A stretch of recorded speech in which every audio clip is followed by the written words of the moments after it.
2024 ନିର୍ବାଚନରେ ଯେତିକି survey report ଆସୁଥିଲା ତାରି ଆଧାରରେ ଜଣାପଡ଼ୁଥିଲା ଯେ ବିଜେଡି ଜିତିବା ବା ସରକାର କରିବା କଷ୍ଟକର। ତାକୁ ମୁଁ ସେତେବେଳେ ବିଜେଡିର ବହୁ ବନ୍ଧୁ ବହୁ ନେତା ଯେତେବେଳେ ବସିଥିଲେ ସମସ୍ତେ ମୁଁ ସେତେବେଳେ ତାଙ୍କୁ ବି କହିଥିଲି, କିନ୍ତୁ ସେମାନେ କହିଥିଲେ ଯେ ନାଇଁ ଆମେ ଜିତିଯିବୁ। ଭଲ କଥା, ଜିତିଲେ ମୁଁ କ'ଣ ତାକୁ ବିରୋଧ କରୁଛି, ଜିତିଲେ ଭଲ କଥା।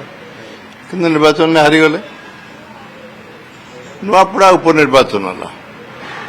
କହିଥିଲି ନୂଆପଡ଼ା ଉପନିର୍ବାଚନରେ ସମସ୍ତ ଚେଷ୍ଟା ସତ୍ତ୍ୱେ ବି ସେଠି 3 ନମ୍ବର ସ୍ଥାନରେ ରହିଲେ। ରାଜ୍ୟସଭା ନିର୍ବାଚନରେ ସେଇ ଫଳ ହେଲା। ତିନିଟା ବିପର୍ଯ୍ୟୟ ପରେ ଯେକୌଣସି ରାଜନୈତିକ ଦଳ ଆତ୍ମସମୀକ୍ଷା କରେ, ଏହାର କାରଣ ଖୋଜି ବାହାର କରିବା ପାଇଁ ଚେଷ୍ଟା କରନ୍ତି। ସେ କାରଣଗୁଡ଼ିକ ସେମାନେ ଖୋଜିବା ଉଚିତ, এটা ମୋର ମତ। ସେମାନେ ଖୋଜି ପାରନ୍ତି ନ ଖୋଜି ପାରନ୍ତି। ବହୁତ ଘଟଣା ଘଟିବ, ବହୁତ ଅଘଟଣ ହେବ। କ'ଣ ହେବ ତାଠୁ ଆଜିଠୁ କହିବାଟା କଷ୍ଟକର ହେବ।